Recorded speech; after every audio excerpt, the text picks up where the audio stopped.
Hey, hey, hey. Morning. Hey, it's kind of early, and I probably could find better lighting, but I kind of like that backdrop of the blue, and it's really pretty and deep. And I'm just going for a little something different, which is exactly my point. A little something different. Okay, let me quickly wrap this up. I need to leave in an hour too, so I don't have. Well, all right, I gotta get going. We're going on a boys' weekend, and it's gonna be fun. But I need to get this out because it's fresh and there is so much in here that I and we could use. Let me just try to jump right into it. Give you a quick backstory to see what's going on, but there's so much here we can learn from. Let me just put it out bluntly. I've been practicing. Last night was a Toastmasters competition speech, and I didn't win. And I was kind of surprised until later when I talked about it with many people over the course of like an hour and a half of what happened, what's the scene, who's the audience, what are the rules, what's the game, okay? All that stuff is important. I'll get back to that. But basically, I thought I it wasn't my best speech of all time for sure, and it didn't have a lot of my theatrics, and that was clearly missed. But the thing was, I went for niche. I went for one of my books, Create, like book 5 in the series, and I went for deep focus, and I want to hit you hard. I want to get in there deep and really raw, just pull it out, right? And really connect to resonate with a certain audience. And guess what? That succeeded just fine. I had people come up to me afterwards, and say, one woman said, you know, I, so she said, I need to tell you something. I just need to finish this thing. I just need to tell you something. Like, okay. And she said, I needed your speech tonight. I'm so glad I came, something like that, because your speech hit me right where I needed it. I am exactly where your speech was, and it just resonated 110% with me. So, right there, we could stop and say, I had a successful speech. And in fact, we could. That is absolutely one aspect of this speech. We could say, she came up to me, by the way, two other women, by the way, side note, came up and said, wow. So another woman said, Bradley, I am shocked that you didn't win. And she said, and I thought, the judges, what's wrong with them? How can they not see this? That was clearly the best speech, right? And of course, I'm like, I agree, right? But no. So let's talk about what happened. I gave a niche speech where I took this topic very, very narrow and very deep. And so that's why, with, I don't know, call it 10% of the audience. I mean, well, that's fair. Maybe even 20. Okay, 10 or 20. Let's just use those numbers. With 10 or 20% of the audience, I resonated perfectly. We were just like the same frequency, zoop, like the radio station dial, which I talk about quite a bit, was just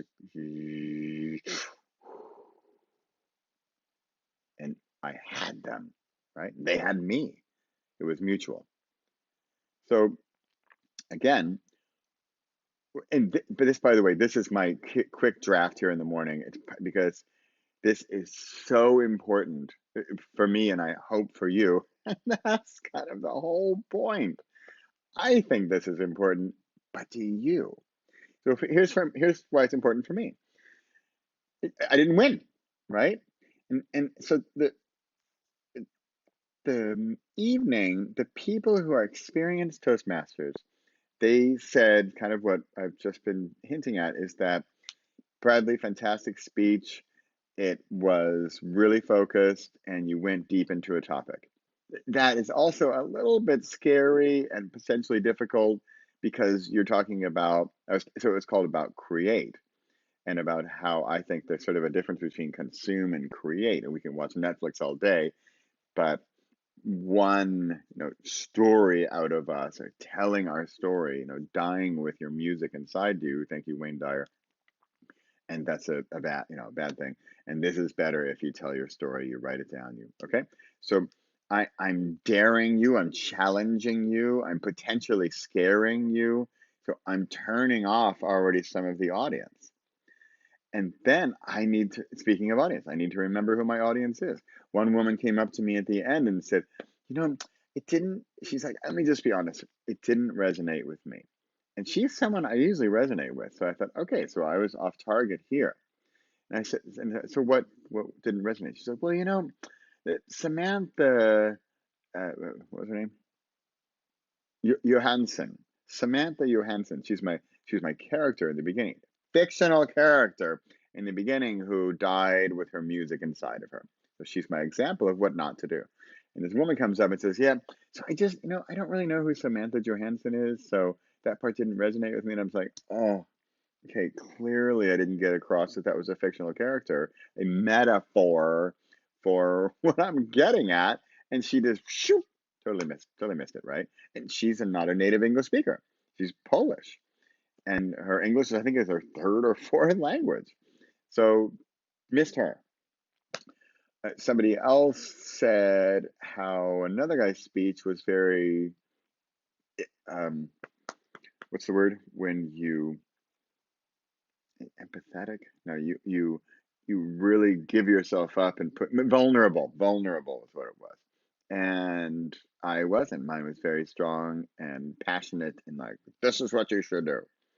And I need to be vulnerable in there and say, I feel you, I understand you. I mean, I had some of this with the Samantha dying with her music inside of her, but maybe I didn't reach enough people.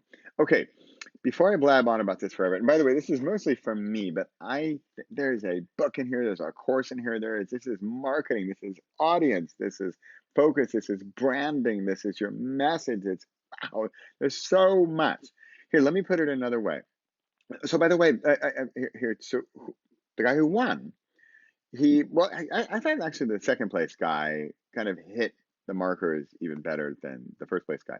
But hey, that's again, it's a contest. And remember, what are they ranking on? They're ranking on, did you connect with the audience? Well, not broadly enough, right? Did you have vocal variety? I do, but I naturally do, so that was okay, but I could have done more. That my speech that technically won, well, actually technically lost, but untechnically won last year. I had all kinds of vocal variety. I had accents. I had, raw and theatrical Bradley, and that was great. Humor. This doesn't have humor. This is about sort of a hard thing, overcoming a big challenge and dealing with it and moving on and growing and building your life, right? Ooh, that's like tough stuff. I mean, who is my audience? And that's an important, super important question. And my audience is not the average schmo. It's someone who really wants to transform their life. Wow. And so, if anything out of this losing this contest last night, and according to some of the people in the audience, I no way lost, it's know your audience, know the rules of the game. And if you want to win, if that's your goal, then play the rules and play the game. And I wasn't playing the game. I clearly didn't know the rules. So so the guy who won or uh, co-winner, he said, "Oh, Bradley, why didn't you do your speech from last year? That was so awesome. Do that." So the reason I didn't win last year is because I was 5 seconds over. Ouch. That was much more painful than tonight. That was like, oh, on a technicality, really? Because even the guy who won said, "Dude, you won," but I was disqualified for 5 seconds over. Whereas yesterday, no, my speech was not as quote good as the winners because I wasn't in the same game. It's like we're all playing basketball and I'm got a cricket stick. if that's even what you call it in cricket. See, I don't even know my sports. I shouldn't even talking about cricket. So that's clearly not my audience. So I know I'm rambling here, but it's Saturday morning. It all happened Friday night. I need to get this out, and this, man, I could just see this as a 5 lesson course in knowing your audience, playing the game, stuff like that. In fact, I mean, for me, speaking of creator, by the way, my talk was called Create, and it's about creating it. It's about making. It's about doing. I mean, look at this. Here I am, Saturday morning. I just lost. I could be weeping, right? And here I am creating once again. It's just inside of me. It's just who I am. And it's so incredibly important. And this, by the way, if I didn't do this morning, I would just be like, I need to create, I need to create, I need to get this out of me. And I know most people are probably not like that. Back to the audience. There's a select few, and that's who I need to reach. So take this to my books. I have my 11 book Repossible series. Now, how the book's doing? Okay, right? But if I take last night and bring it to my 11 book series, I need to remember who my audience is. And this could work really well because my audience is people who really want to change and who are ready to do it. I mean, to quote yet another book, they're open to change. And only open, they're sort of ready, willing, and just tell me what to do. I'm ready. Let's go. And that is a select group of people. And not to mention a bit of an oddball group because a lot of people talk about, oh, I wish I this and oh, I want to do that. And yeah, sorry, are you really ready? Are you really open? Ready to like sacrifice and prioritize and make this truly happen and actually transform your life? Really? All right. If so, let's go. You are my audience. So last night, another Toastmaster said, "Hey, Bradley, your speech was," and I, I'm just going to say what he said, but he said, "Your speech was too good for Toastmasters. Toastmasters contests want vanilla. You know, I can associate with you with humor. And I definitely wasn't vanilla, and I didn't have much humor at all. So I lost. Had the guy told me who said you should have done the speech last year, if he had taken me aside 2 weeks ago when I started practicing for this speech, if he had taken me aside 2 weeks ago and said, Bradley, your speech, awesome, great, fantastic, doesn't really resonate with me, but actually it would because he's the kind of total risk taker that would do this. But he says, Bradley, your speech is great, but it's not going to win. And here's why. Right? The rules of the game. And the audience says, don't do it. If you want to win, don't do it. And I honestly, so I'm not usually a really competitive kind of guy. I'm much more cooperative, and Craig Martell, rising tide lifts all boats. But last night I wanted to win. I really did. And so had he told me that 2 weeks ago, I absolutely would have done vanilla and uh, humor. So I didn't because I didn't know. I didn't know the rules of the game. God, this could be a really good 5 part course. I think I should do this. Okay, there's one more thing I just touched on, and I wanted to get to that. Yes, my books. So also people said, do you want to be true to your message, to your real self, your real message, your heart, or do you want to win the contest? And it's funny, but like the ego in me says, I want to win the contest, right? But they're right. This is the true me. I go for the deeper stuff. I go for the hard hitting, deeper, tears in your eyes, tingle in your back, butterfly in your stomach, transformational nonfiction. That is who I am. So that's the Repossible series, by the way. And this is good for me because uh, what if the Repossible series were called Change Your Life, Earn More Money, Lose Weight, and Make More Friends, right? We could do that. And that would probably sell more books. And I could write those books. All right. I could do talks about those. I could do TED Talks. I could do talks. And that'd work. I'd probably sell more books, get my seats in the chair. Yet, if somebody came up to me afterwards, tears in her eyes, and say, "You transported me to another universe tonight. I needed your speech." Probably not. So that's the decision we have to make.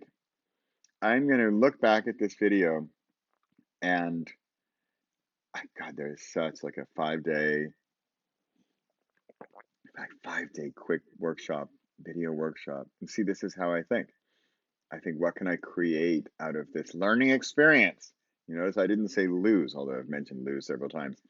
Then there is no failure, there's only learning. There is no failure, there's only learning. Okay, one little tidbit to leave you with, because you're going to like this. Right before, there were two contests last night. I didn't even know this. And as we're getting set up or about ready to sit down, the chair woman of the event, she's writing down the names for the first uh, contest, and there was only four, and there were five spots. And I said, totally joking, I said, "Oh, can I still join that one?" And she says, "Oh, 3 weeks ago registration. You're not officially registered." And so my buddy there, the guy who won, that won the English speech, he's like, "Oh, come on, just let him in. It'll be fun," something like that. And so she's like, "Oh, fine." So she writes me in. Okay. Now that contest is called Table Topics, and that contest is sort of improv, stand up, off the cuff, right? You don't know, you have no preparation. You walk in, you get a question, and you have 1 to 2 minutes. It's very strict with the time stuff, right? 1 to 2 minutes, that's all you have, and you've got to, nail it or flail, right?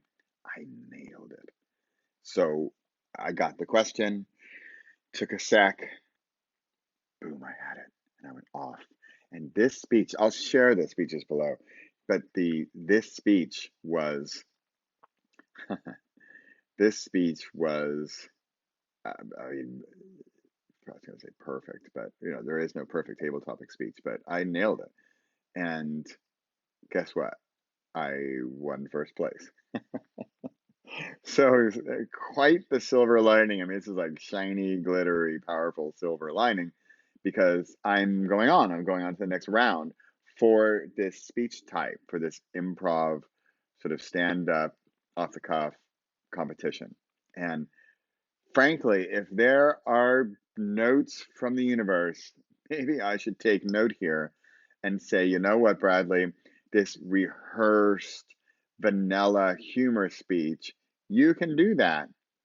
But this off the cuff, improv, stand up, flow with it, go with it, take it and run, that's me. That's fun. That's good stuff. And look what happened, right? I won. I didn't see the other four speeches, so I have no idea. So I was last, and so I don't see anybody else, which is probably good because you're fresher. So I am going on in the competition. The next one is in, I think, 2 weeks. And guess what's fun? I don't have to prepare. So that's nice. I am disappointed in not winning last night, but look at this. I have now, wow, just ridiculous amounts of content, of learning, of takeaways, of what can I do next time. And frankly, here you go. It's currently February 2020. This will be February 2021. This rolls around again. See how I'm doing by then. But hey, I'm going bland. I'm going humor. I'm going vanilla. I'm going funny, and I'll win because this is where I get a little less modest. I'm a damn good speaker. There you have it. Know your audience. Know the game. Know the rules of the game. Decide what you want. Do I want that one client? Do I want to win the contest? Make that decision. Do it, go for it, or do what's in your heart. And ideally, if you can combine those, sort of overlap those, you're probably in the best shape. So there we go. I hope the blues coming through back there. Oh, it was probably nicer earlier. But thanks for listening. This is really for myself, but I will absolutely post this because, wow, talk about a learning experience. I'm disappointed, yet I think this is going to be a little dip and a skyrocket up because I know my audience better. I know the game better. I know what to do, and I even know how to reach that other audience and pull them in. So, one final note about my Read Possible 11 book series. I'm going to stick to my heart on that and make the 11 book series, but I could have like feeder books that are lighter, more vanilla, more humorous to feed them in to the bigger flow of Read Possible. You know, the lose weight or something that's lower level but still hits and connects and pulls them on into like, oh, who's this Bradley guy? Oh, he has like serious topics and he's kind of funny. Another woman said, I take deep, potentially complex and powerful topics and explain them in an entertaining way. And that, I mean, right there, that could be my speaker tagline. Why hire Bradley Charbonneau? That's why. All right, hey, we gotta go. We're going down south. It's gonna be fun. We got boys' weekend. It's gonna be mountain biking and cooking tacos. It's gonna be good fun. Thanks for listening. I will absolutely build something out of this, and I hope you have some takeaways here. There are so many, and I think this 5-day audience series or something, that's good. Who's my audience? And who's my audience for the who's my audience thing? Okay, I'm gonna stop. Good morning. Have a great weekend. Have a great life. I'm laughing. That's a good sign.